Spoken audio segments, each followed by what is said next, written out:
All right, in section 4.4, we are going to take a look at coordinate systems.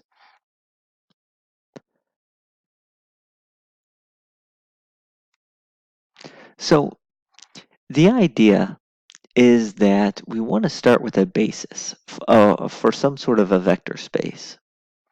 So if we have a basis for a vector space, then each vector in the vector space can be uniquely written as a linear combination of the vectors in the basis.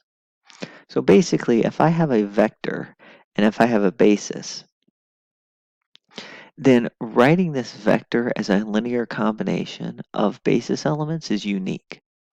And the reason why that is because of the two properties of bases.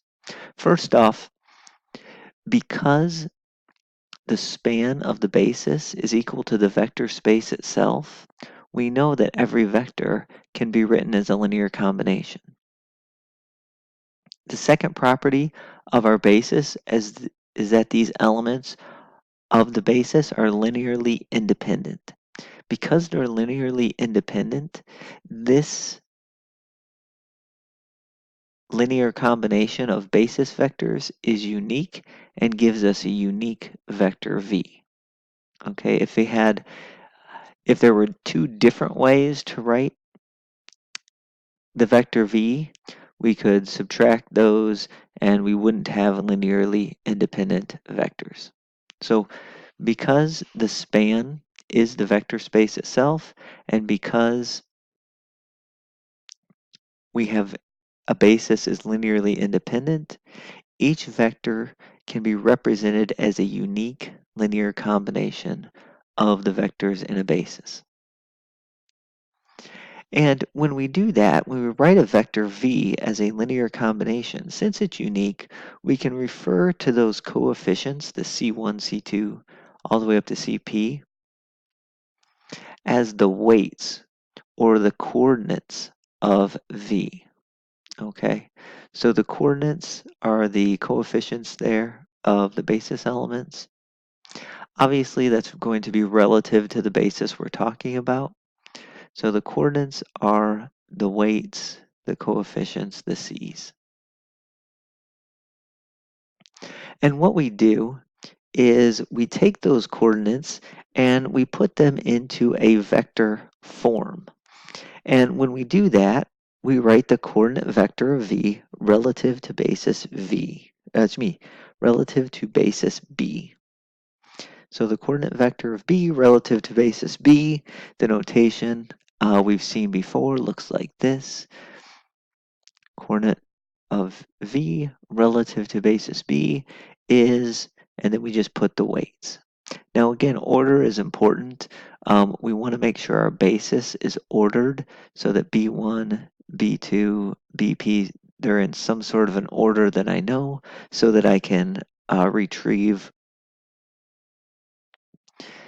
the correct coefficients. And so the first basis element, we'll put that coefficient into the first slot. Second basis element, we'll put that coefficient into the second spot, and so on and so forth. So the coordinate vector of v relative to basis b. Now, because each vector can be written as a linear combination of the basis elements, the basis coordinate vector of v can be calculated for any vector we want. And it turns out we can do a mapping. We can take any vector and map it to the coordinate vector relative to basis b. So we take the vector, map it to its coordinate vector. That's called the coordinate mapping. So we're going to do that. We're going to go a little bit back and forth between the vector itself and the coordinate vector. So we're going to do the coordinate mapping in these next few problems. So here's what we have. We have a coordinate vector x. Oh, excuse me. We have a vector x. and we want to find the coordinate vector for x relative to the basis b1, b2. And you can see here our x is 6, 12. Our b1 is 1, negative 1, 4, negative 4, excuse me, 4, positive 4. Excuse me. So we want to figure out how to do the mapping from and get that coordinate vector. Okay. If you remember how to do this from chapter 2, go ahead and try it. If you don't, push pause on the video maybe and try to think about that. In about 5 seconds, we'll do that.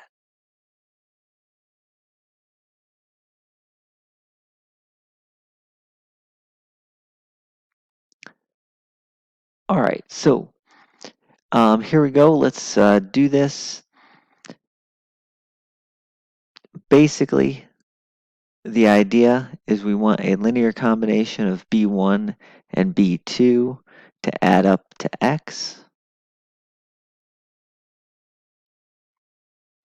And that vector equation is equivalent to the matrix equation, where our columns of our coefficient matrix are our basis elements. And on the right-hand side of the equal sign is the x. And then the C1, C2, that's the coordinate vector of x relative to my basis b.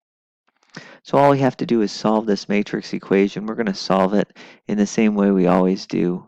We're going to turn to our calculator, going into the the matrix menu, edit matrix A, we're going to take the augmented matrix 1, 4, 6, negative 1, 4, 12, put that in row reduced echelon form, back to the matrix menu. So row reduced echelon form, that matrix A,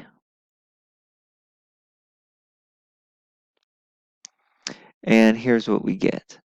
We get that C1 has to be negative 3 and C2 has to be 2.25. So that is in fact the coordinate vector for x relative to basis b. All right, so what we would say, the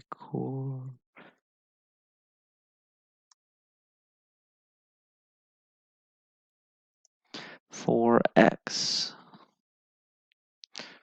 relative to basis. Hopefully we got that. Yep. B is the following. Let me just do the proper notation here. So the coordinate vector for x relative to basis b, missed it, is equal to a 2x1 vector of those coefficients, C1, C2. C1 was negative 3, C2 was 2.25. Okay, so that's the coordinate vector for x relative to basis b. Now, by the way, if you noticed when solving this, we got a single solution. That's what you're always going to get, because remember, this is a unique situation, that the coordinates are unique, so we don't have any redundancy there. So we're never going to have an infinite solution case. If you do end up with an infinite solution case, something went wrong. We don't have a basis or something like that. The same thing if you have a no solution case. We know the basis elements should span our vector space, so we should never end up with a no solution case. We should never end up with an infinite solution case for finding the coordinate vectors relative to a basis. All right. I want you to do this one on your own. Find the coordinate vector for x, given the basis b1, b2, b3 for R3.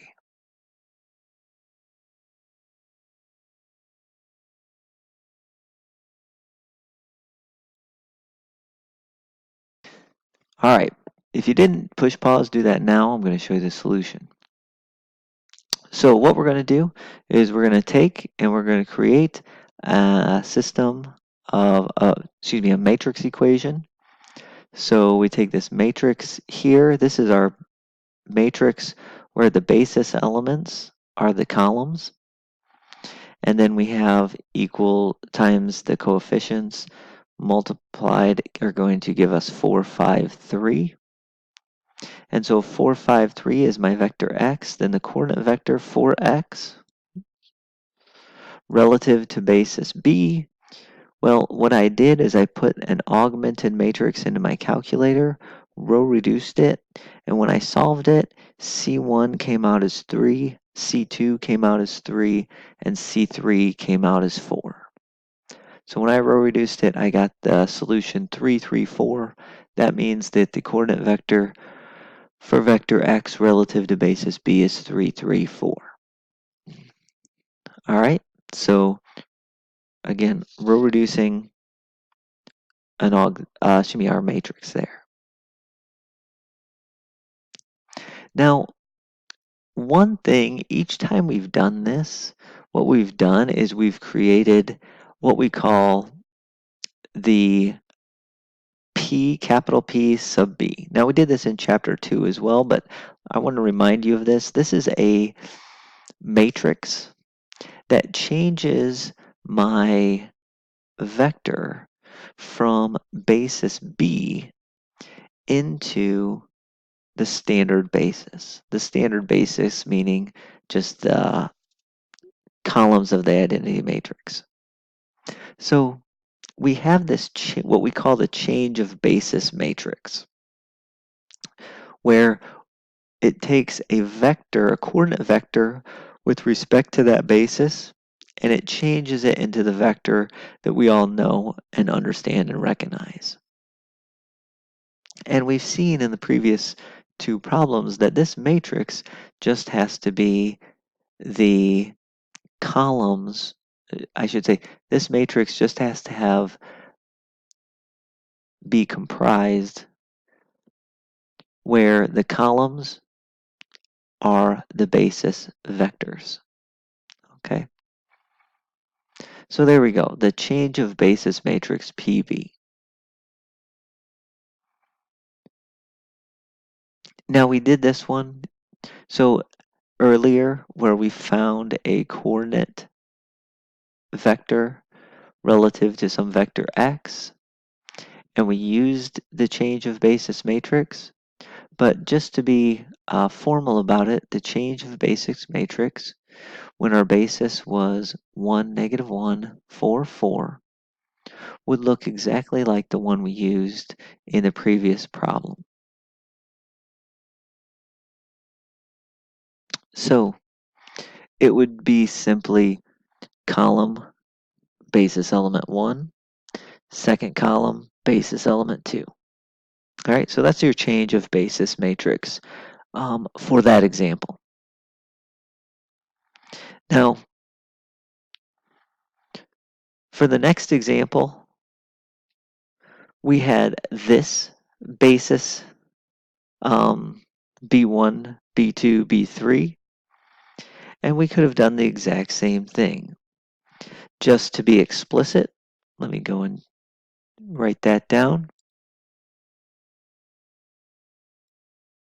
So the change of basis matrix in our second example was this one. All right, so that's the change of basis matrix that we're talking about.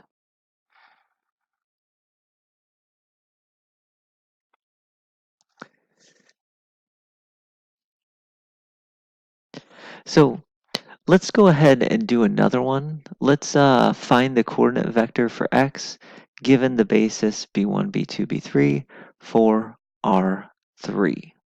I'm actually going to do this in two different ways, the same way we did it last time, and then I'm going to use the matrix equation directly.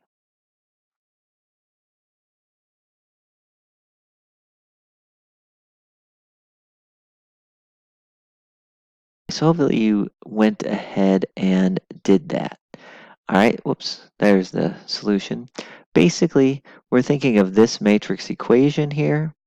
So we have to find the coordinate vector for x relative to b, that's the c1, c2, c3.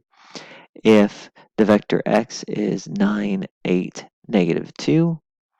And so the first way, the way we've always done it, is we've taken this and we've created an augmented matrix: 1, -1, 1, 9, 1, 2, -1, 8, 0, 1, 0, -2.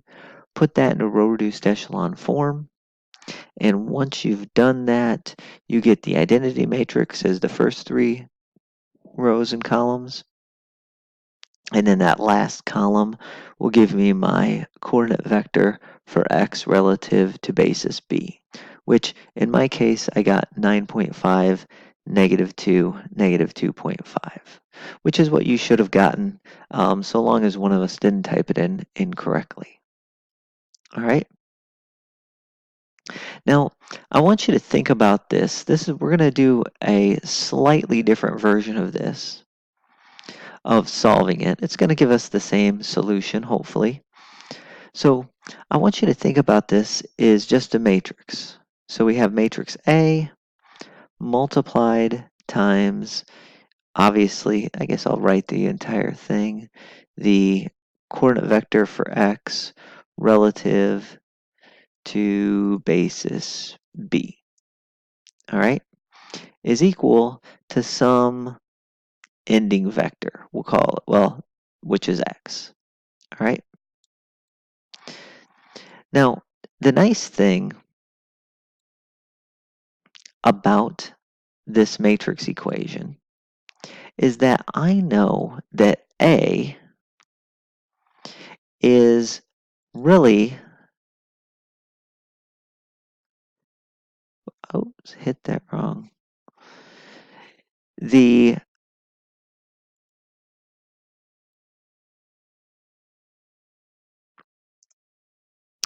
matrix for basis B, okay? And because this is the change of coordinates matrix for basis B, I know that this matrix has to be invertible, all right? Because since we have a basis, it has to row reduce to the identity, okay? We have to have our vectors which are linearly independent, and they have to span, in this case, R3. Therefore, when you row reduce this matrix, it has to be the identity, which, again, you can test it, it will be. Well, since it row reduces to the identity, it must have an inverse. So what we can do is we can say we can rewrite that equation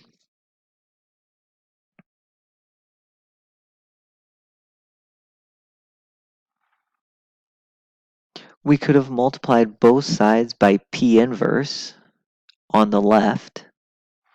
Now be careful when you multiply something on the left.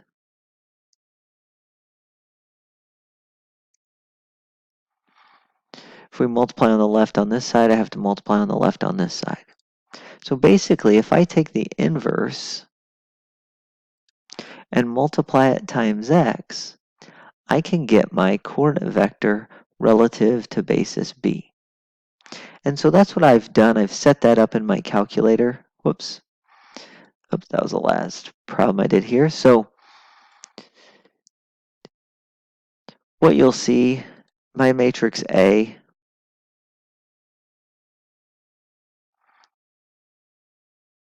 whoops, hit the wrong button there. So basically what I was saying is I've put my matrix P of my basis B. So I put my change of basis matrix in for A, and my X vector, I've put that in for B. Now, if we just go to our matrix menu, say, let's do my change of basis matrix inverse multiplied times my vector x, Whoops, hopefully I wrote something down wrong. Let me go back and look at this.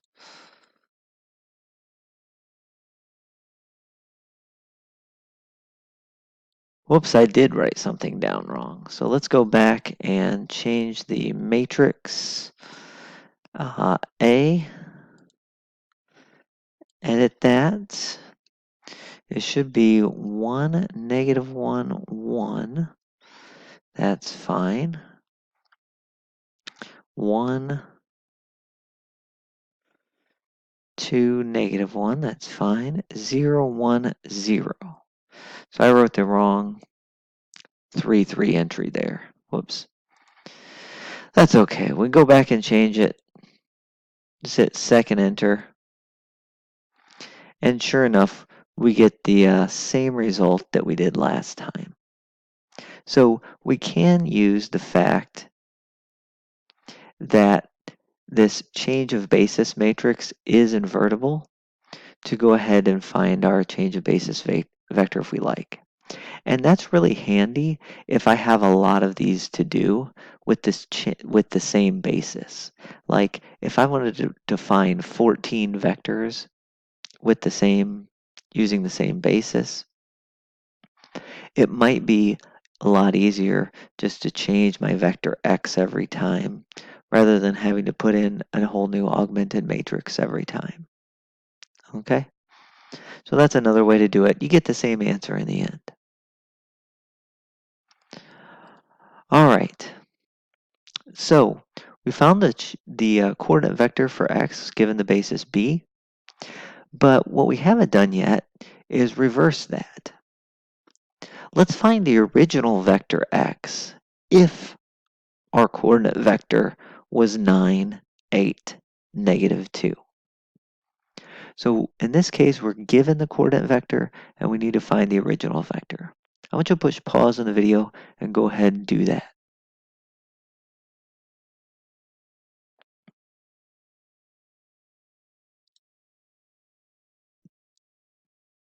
All right, so hopefully you went ahead and did that. Basically, when we were looking for the coordinate vector relative to basis b, we had our unknowns there. Now all we're going to do is say those are 9, 8, and -2. And we're looking for our vector x, x1, x2, x3. Okay? And basically, you can see that this is just a matrix multiplication problem. You can do this by hand. You can also do this with your calculator. I'm going to do this with my calculator because I already have well, let's go through, make sure I have the same things in there still. I already have my matrix A all set as my change of basis matrix. And I should have my matrix B. Yeah, in this case, it is the 9, 8, -2 still. So in this case, all I have to do is take the change of basis matrix, multiply it, times the coordinate vector relative to basis B, hit enter, and -1, 27, 8 is the vector x. Okay? So what we're using again is this equation. Just take my change of coordinate matrix times the coordinate vector of x relative to basis b, and what I get, the vector x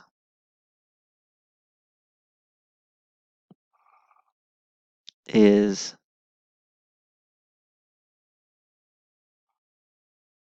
what did we say it was? I totally forgot now. -1, 27, 8. All right.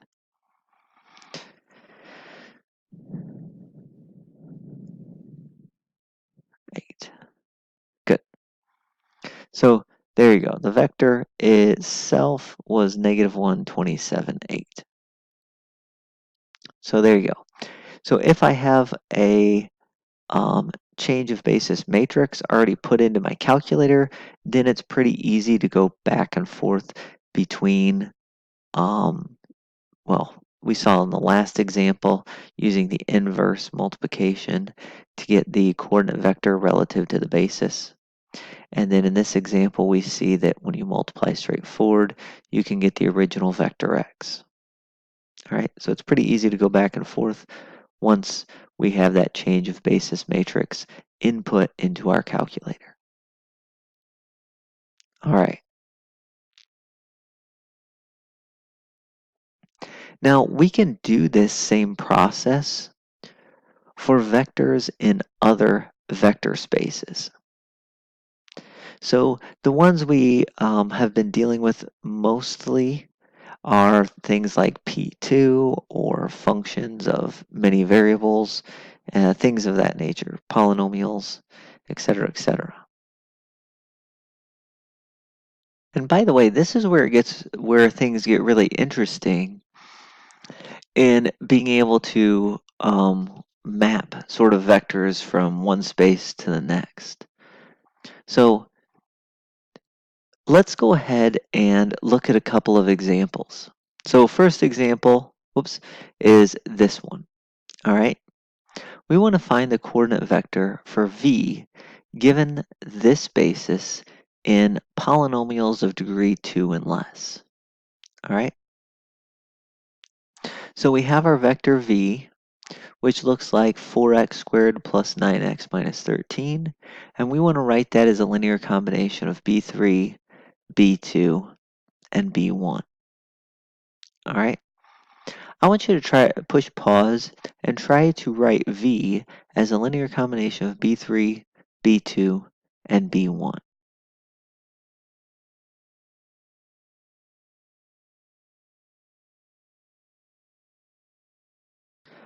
All right, so hopefully you went ahead and did that. We're going to do this in a very similar way that we've done this before. So we have our vectors b1, b2, b3. We create a linear combination of them, and we set it equal to 4x squared plus 9x minus 13. And then we kind of regroup and combine like terms. When you combine like terms, notice the only coefficient of an x squared we have will be just the c3 by itself. So it's c3 coefficient of x squared.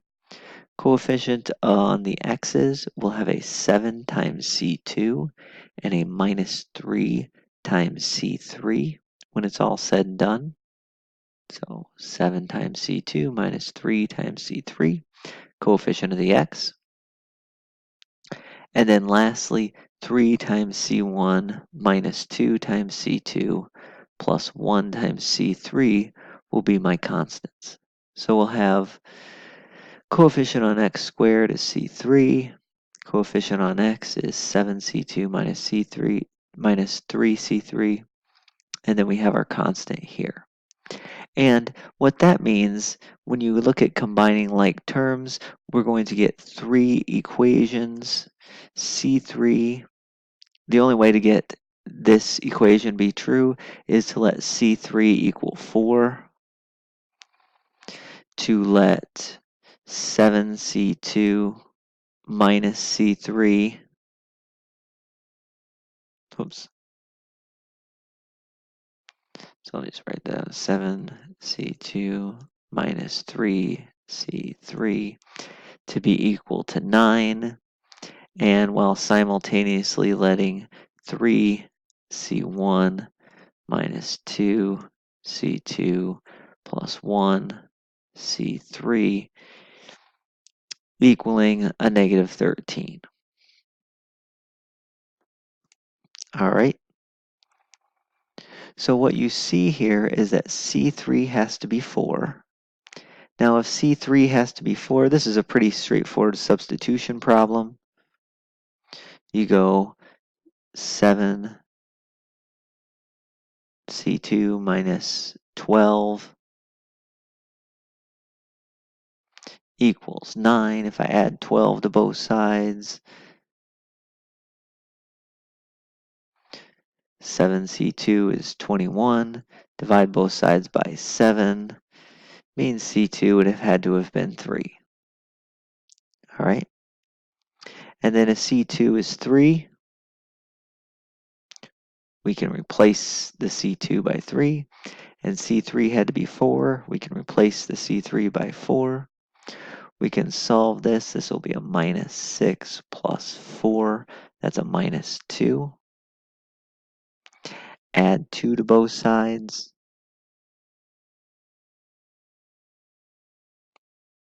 Divide by 3.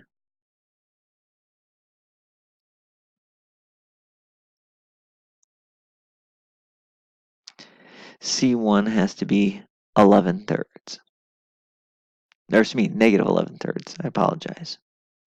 So what that means is that the coordinate vector for x relative to basis b is negative 11 thirds, 3, 4. Okay, so there you go. By the way, negative 11 thirds, if you want to write that as a mixed number, you can write 3 and 2/3. So negative 3 and 2/3 if you'd rather write a mixed number. Negative 3.666 repeating if you want to write it as a decimal. All right. Now, we'll see another technique in just a moment to solve this, which won't take so much algebra, but that we can rely on our calculators to do. So in just a moment, we'll go back and look at this problem again using a different light. But what I'd like to do is I'd like you to have one more chance at doing this type of a problem in the same manner that we just did. So what I'd like you to do, this one should be a slight bit shorter, is to find the coordinate vector for v given the basis that we just had. So this v is 42x plus 9. Go ahead and push pause and then do the problem.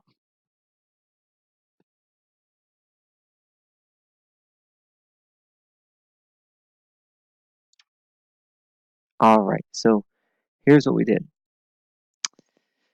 Basically the same setup as we had before. We start with the same concept. We want a linear combination of the basis elements, equaling, in this case, 42x plus 9. If I regroup those and get coefficients, what we'll see is that the coefficient in front of the x squared is still c3. The coefficient in front of the x is still 7c2 minus 3c3. And the constant number is 3c1 minus 2c2 plus 1c3. The only difference is this time the right-hand side of my equation is 42 plus 9, 42x plus 9.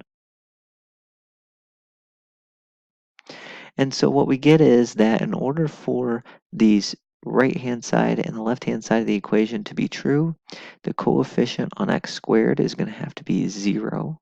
So C3 is going to have to be 0.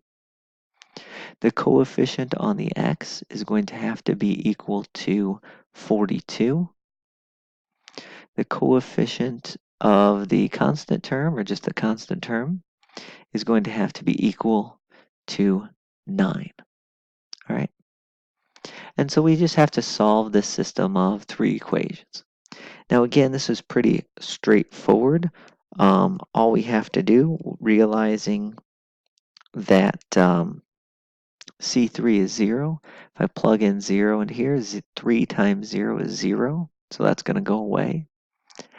So 7 times C2 is equal to 42.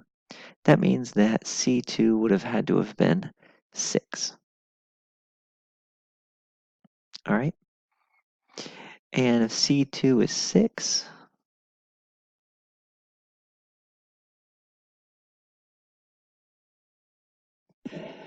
and C3 is 0, then what's going to happen is we're going to get 3 times C1 minus 12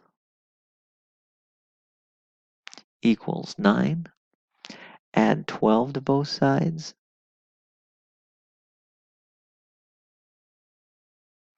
And we're going to then divide by 3.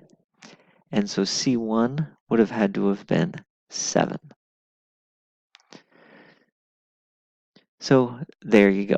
So C1 is 7, C2 is 6, and C3 is 0. So the coefficient, this was from previous problems, the numbers 0 had to be C3, 6 had to be C2, 7 had to be C1. So 7, 6, 0. Again, make sure we get that in the right order. I've kind of written them upside down here because C3 was the easiest to solve for at the beginning. All right, so 7, 6, 0 is my vector, my coordinate vector for V with respect to basis B. All right. By the way, I think in the last problem I had the letter X in here instead of V, but it's kind of independent of whatever letter we choose. Now, what I'd like you to do is, so we just got done with this problem where we took this basis, 3, 7x minus 2, x squared minus 3x plus 1 as our basis. But what if we use an easier basis? What if we use the standard basis in the vector space polynomials of degree 2 and less? I want you to push pause on the video and try to find a coordinate vector for this V. This is the same V we dealt with 2 problems ago, but for the standard basis. The standard basis is the one where the first basis element is x squared, the second is x, and the third is the constant number 1. So push pause and find a coordinate vector for V given the standard basis.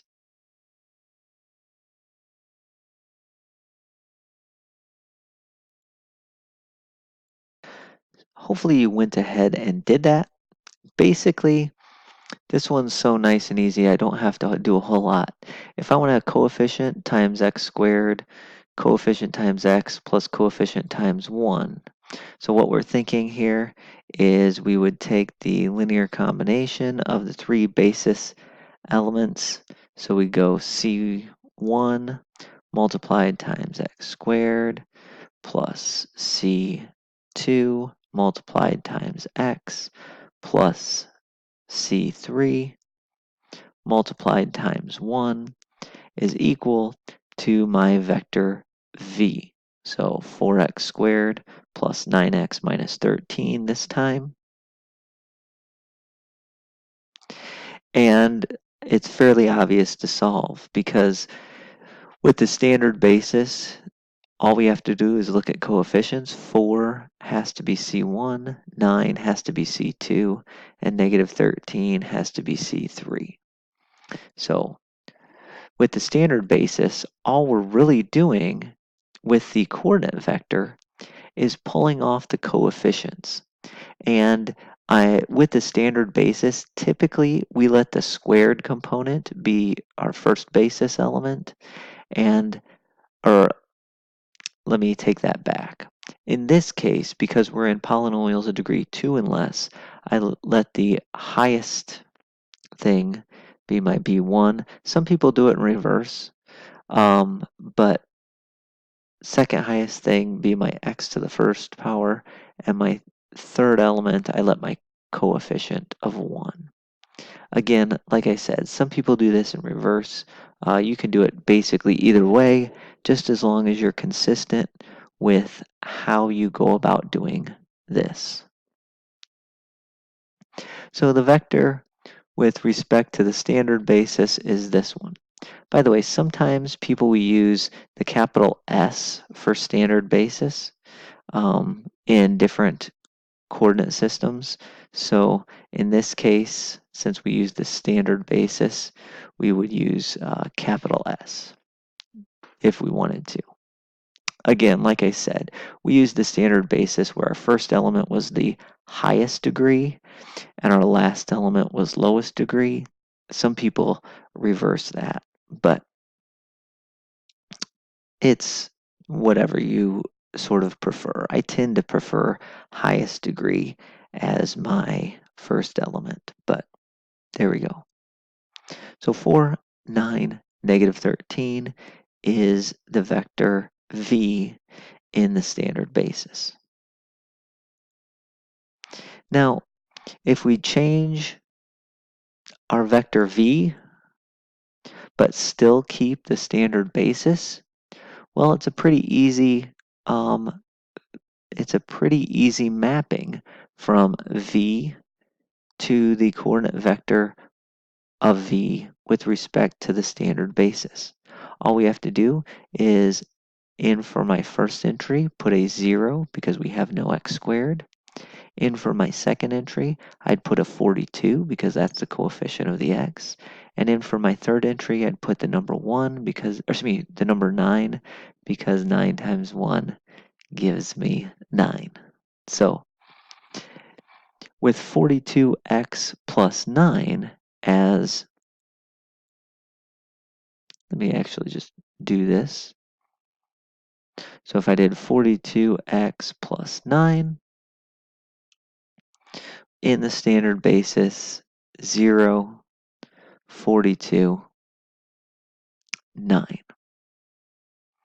Now, I want you to notice with the standard basis, this was really, really easy to go sort of back and forth. And it's pretty obvious that if I have a vector in the standard basis, let's use a different letter. Let's use the letter x. If I know that we have a vector that's written in terms of the standard basis, and its coordinate vector in this situation is the vector 8, 4, negative 2. It's pretty easy to go back and recover what our vector x would have had to have been.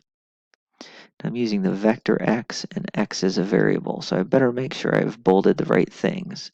So my vector x would have been 8.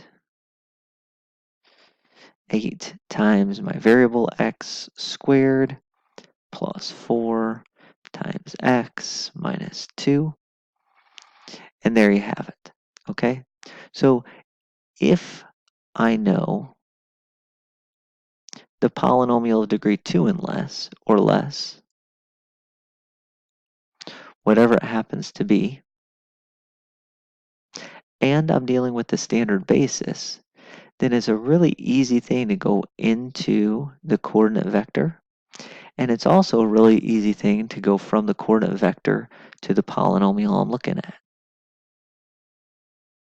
By the way, just as a little note, that if you're looking through the book, a lot of times they use, instead of the letter x as the variable, they use the letter t. And the reason they do that is because they don't want to confuse you with the vector x, which we're bold facing, and variable x.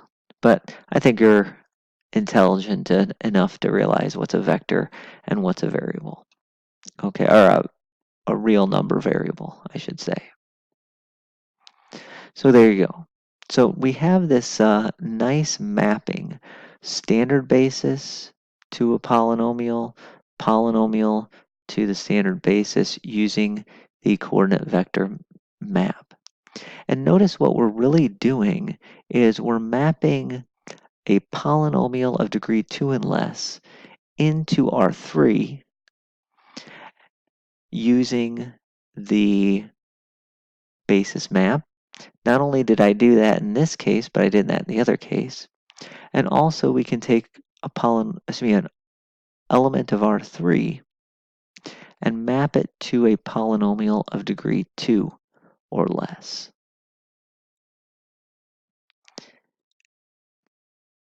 Now, all of that is to understand that this coordinate mapping, which maps a vector to the coordinate vector with respect to basis B, is actually an isomorphism. So an isomorphism is a mapping which is one-to-one and onto. So one-to-one means that, excuse me, one-to-one and onto, we saw that back in chapter 2. We saw that a linear transformation being one-to-one and onto meant that we were reduced to the identity matrix. And so what that means essentially, one-to-one and onto, this row reducing to the identity matrix back when we were dealing with Rn simply means that this mapping can be done and reversed without losing any information. So we can utilize the mapping however we want to, and then we can reverse that mapping without losing any information. Now, this, it turns out, is extremely useful. Being able to map back and forth from polynomials of degree 2 and R3 is really, really, really nice. Okay? So what I want you to do is think about what that would have meant back in a problem like this. Now, we solved this problem using linear combinations of B1, B2, B3, and then sort of solving for that. What we're going to do now is we're going to do this same problem, but we're going to utilize the mapping into R2 via the standard basis. All right, so we're going to have two bases lying around. We're going to have our basis B, which we see here, and then we're going to also have the standard basis. And so we're going to utilize sort of a mapping. We're going to write our basis elements here in terms of the standard basis. Think of them in terms of the standard basis. And then map that into R3. We'll map this into R3 and see what it looks like. Hopefully I didn't lose you there. I'll draw this all out in just a second. Right, so last time, here's what my explanation is. Last time we were here, I don't want that to be italicized. What we did is we took a constant times B1 plus a constant times B2 plus another constant times B3, and it had to be my vector, which I called V. All right, these constant were just real numbers.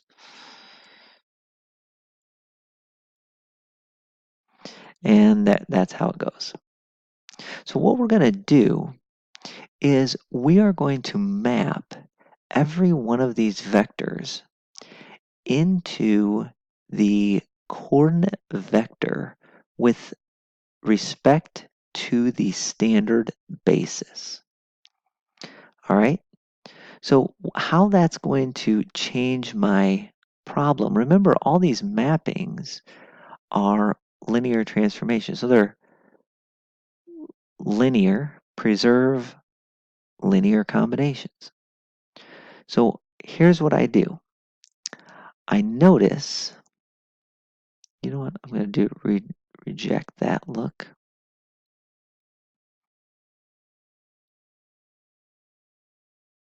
So what I'm going to do is I'm going to take my vector B1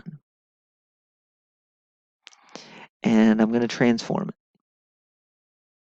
And I'm going to say, well, my vector B1 with respect to the standard basis would be a 3 by 1 vector.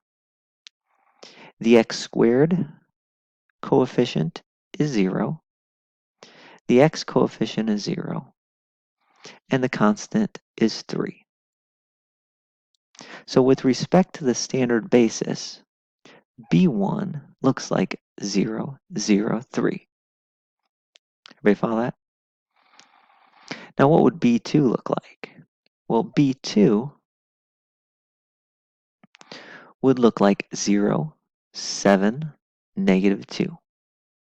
So when we write this with respect to the standard basis, we could think of it as 0, 7, negative 2. Again, that's with respect to the standard basis. And then B3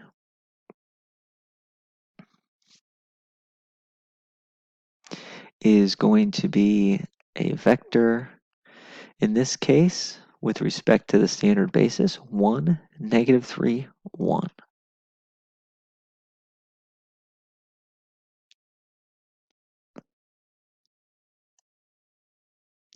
And then the vector V is going to be 4, 9, negative 13. Now this should look really, really familiar.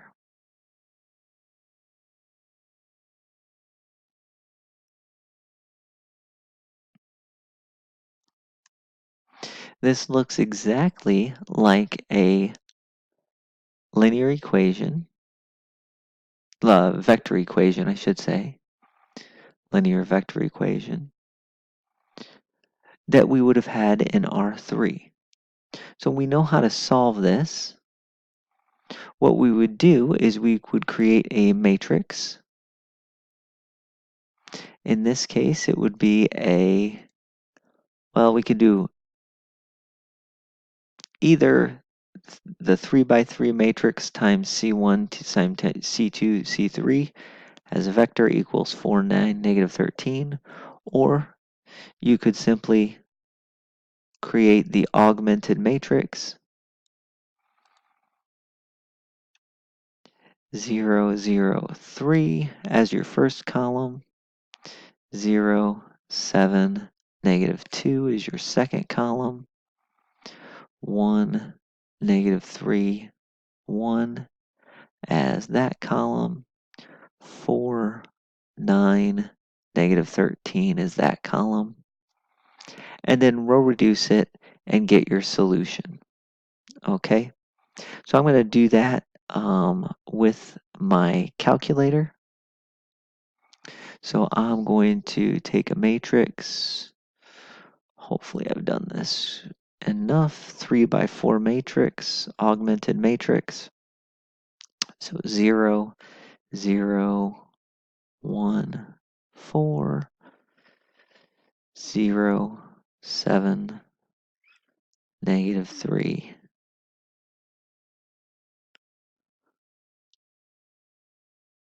9, 3, negative 2, 1, negative 13. Okay, so we create this augmented matrix.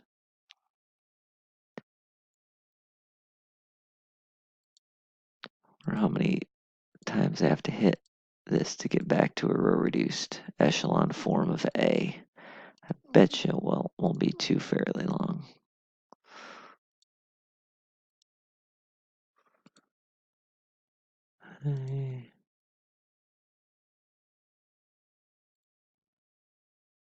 There we go.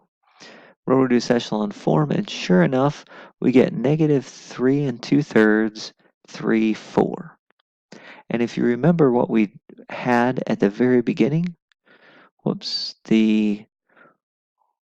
when we solved our initial vector equation, that was the exact same vector we got. So notice that these coordinate mappings allow us to go from polynomials of degree 2 and less into R3.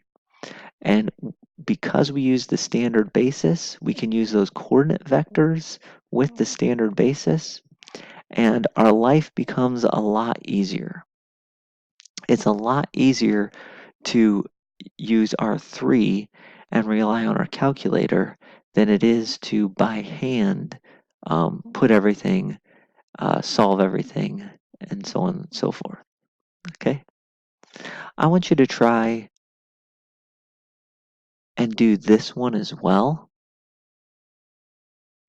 This one I know we've done before, but do this one and check and see if you in fact get the exact same thing you did in the previous problem. Push pause on the video, wait about 5 seconds.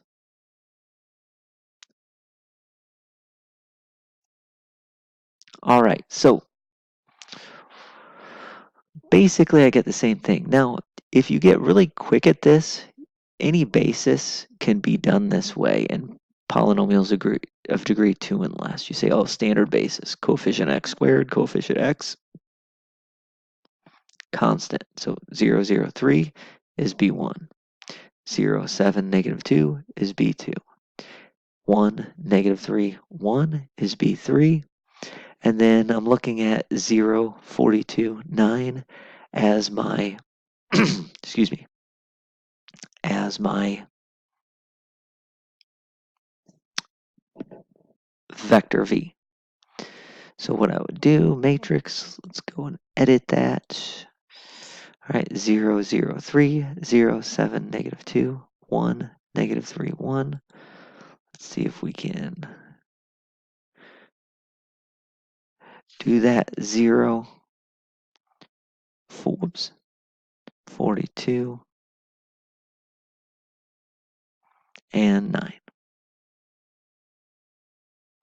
All right, so quit that, put that in a row reduced echelon form. And sure enough, we got the exact same thing we did earlier, 7, 6, 0. All right. So what we could have done is we could have said, well, with respect to basis B, this is going to be negative 3 and 2/3, 3, 4. My other vector was going to be 7, 6, 0.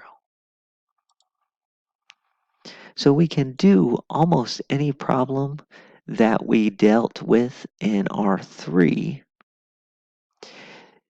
by just using the standard basis in polynomials of degree 2, doing that mapping and then doing it in there.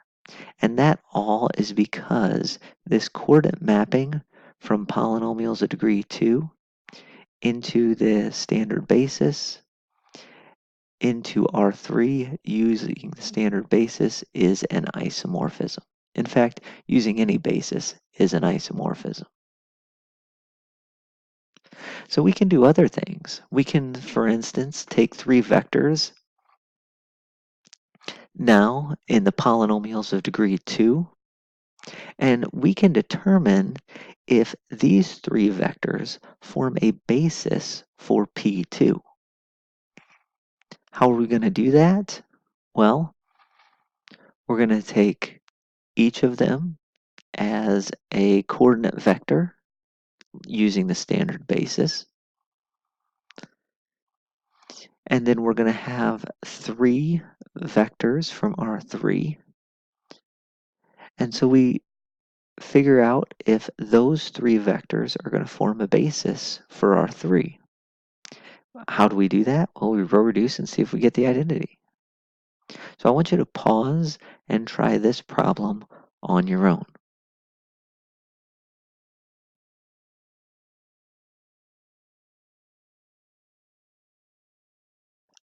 Okay, so here's what I'm trying to explain.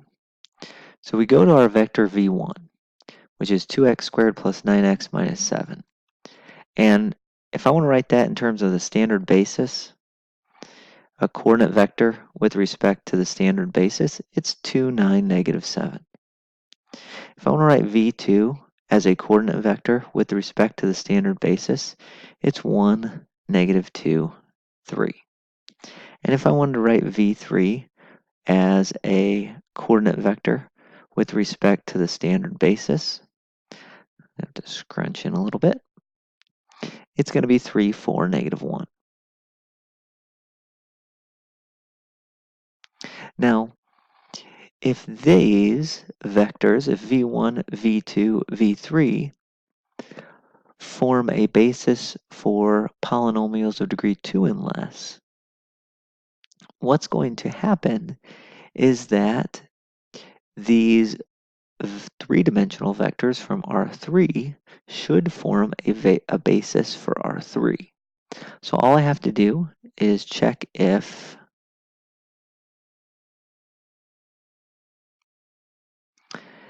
when I put these into a matrix and then row reduce, do I in fact get the identity? Now in this case, I actually did not get the identity matrix. I got the matrix 1, 0, and then 10/13ths, and then 0, 1, 19/13ths, and then 0, 0, 0. So I didn't get the identity matrix, and therefore these three vectors from R3 are not a basis for R3, and therefore these three vectors from polynomials of degree 2 and less are not a basis for the polynomials of degree 2 and less. And notice by allowing ourselves to use some technology and think of these in terms of vectors from R3 rather than vectors from the polynomials of degree 2 and less space, it saves us a lot of time and effort. Trying to figure out by hand if these three vectors are linearly independent is very cumbersome. So it's much, much easier to utilize technology and to use this coordinate vector mapping when we're dealing with polynomials of degree 2 and less, or any polynomials to degree whatever or less. So let's do one more problem. Oh, I'm sorry, one more question about is this a basis? I want you to do this one on your own and see if this set of vectors from polynomials of degree 2 and less is a basis for the vector space. Go ahead and push pause and see what you get.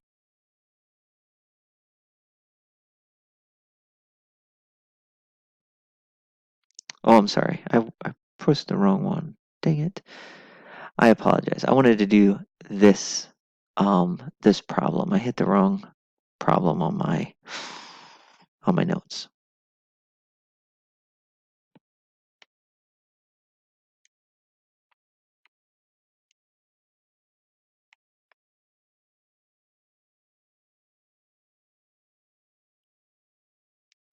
All right, so hopefully you went ahead and did that. Let me push pause here. All right, so hopefully you did that. So here's my vectors here.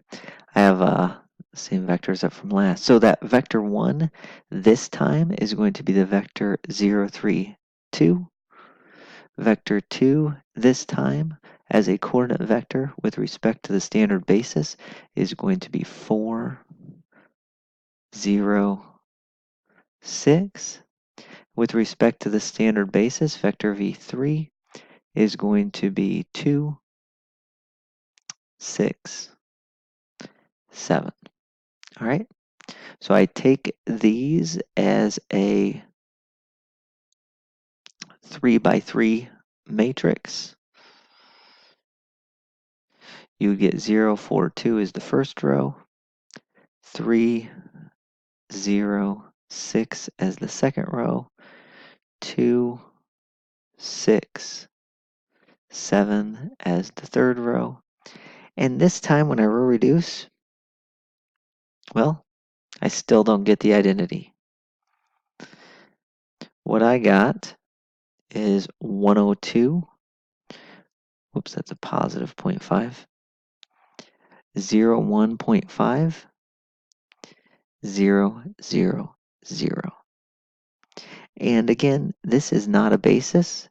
Therefore, these three vectors do not form a basis for the vector space of polynomials of degree 2 and less. So neither of these two examples formed a basis, but this isn't really meant to highlight all the examples. The meaning of these two problems is that, well, now whatever I could do in R3 or Rn,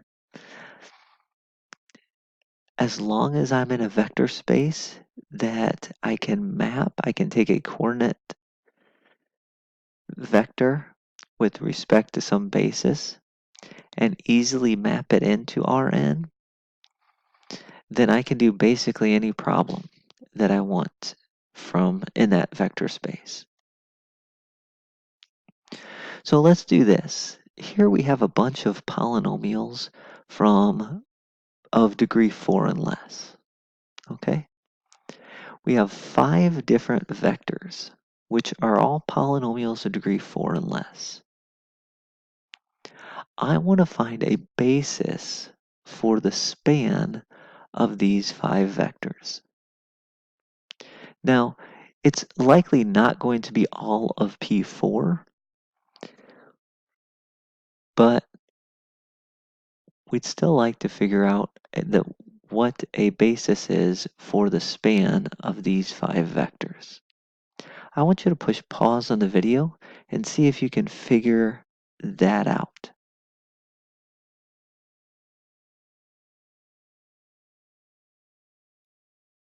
Alright, so let me show you how I went about and did this. Basically what this is just getting we did this problem similar in a previous section where we looked at the span of a bunch of vectors and we saw what was the basis for that. Well, we're going to do the same thing here, except we're going to translate each of these vectors into a coordinate vector relative to the standard basis of P sub 4. Now, with respect to the standard basis of P sub 4, vector 1 is going to be 4, and then there's no x to the third, so 4, 0, 3, negative 5, 1. So when I type that into as a vector, it's going to look like 4, 0, 3, negative 5, 1. Now, my vector v2, be careful, we're going to have 3 as my coefficient x to the fourth, a minus 1 x to the third. There's no x squared. There's a 1x and a 5. So it's going to look like 3, negative 1, 0, oops, hit that incorrectly, 0, 1, 5. Vector 3, negative, excuse me, notice this is an x to the third starting out, so I have a 0 as my x to the fourth, and then we go negative 4, negative 9, 19, 17. So we start out with a 0, and then negative 4, negative 9, 19, 17. And then vector 4 is 1, negative 2, 1, negative 2, 10. Vector 5 is 1, 4, 5, negative 10, negative 18. So vector 4, again, 1, negative 2, 1, negative 2, 10. Vector 5, 1, 4, 5, negative 10, oops, negative 10, negative 18. Okay. Sadly, that's so big that doesn't allow me to have two matrices. That's fine.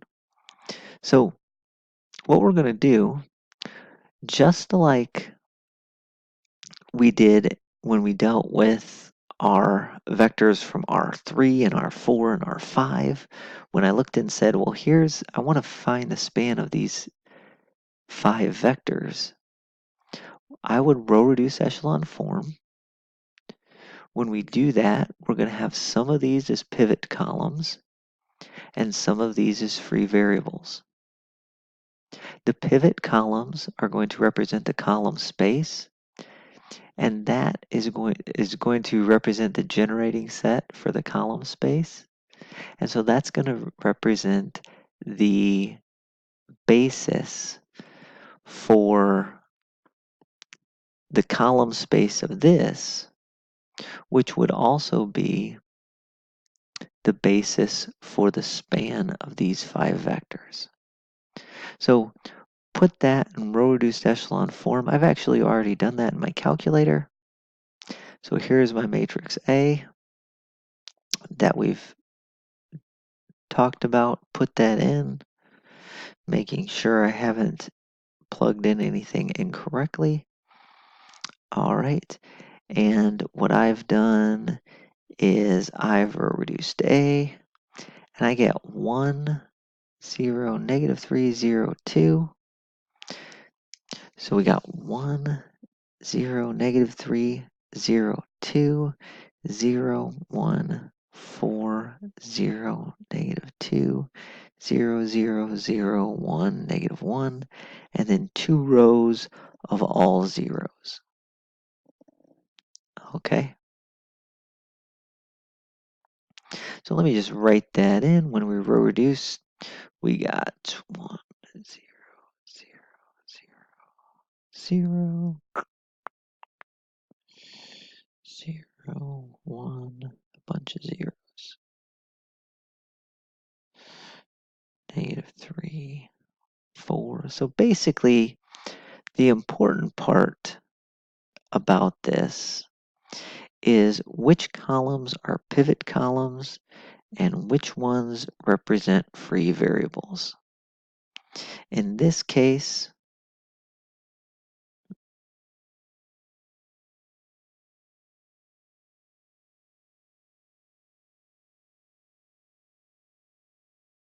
columns numbers 1, 2, and 4 are going to represent the pivot columns. Free variable columns are V3 and are columns 3 and columns 5. Okay, so columns 1, 2, and 4 represent the pivots. And what that means, since vector 1 was represented in column 1, vector 2 was represented in column 2, and vector 4 represented in column 4, I know that vectors 1, 2, and 4, I'll get rid of 3 in just a second.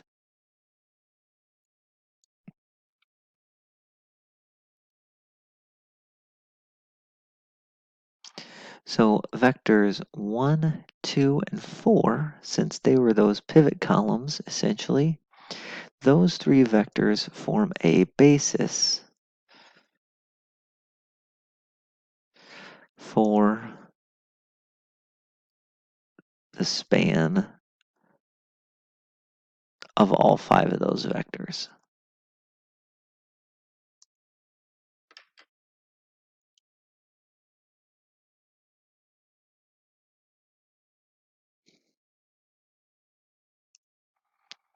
So there you go. The other ones can be written as linear combinations of these three. So this span has a basis with 3 elements in it.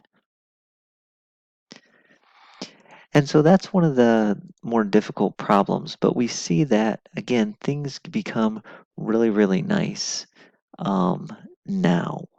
We don't have to we don't have to by hand figure out if one is a linear combination of these others. And that's really, really nice because we don't want to necessarily do that for everything. This would have taken an enormous amount of time trying to do this by hand.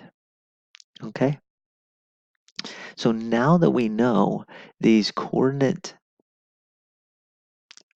vectors relative to some basis represent an isomorphism, a mapping which is one-to-one and onto, that allows me to do the mapping, to undo the mapping, however I would like. And it allows me to work with ugly-looking vector spaces just as easily as I can work with R3 and R5 and Rn. All right, so that is it for this section.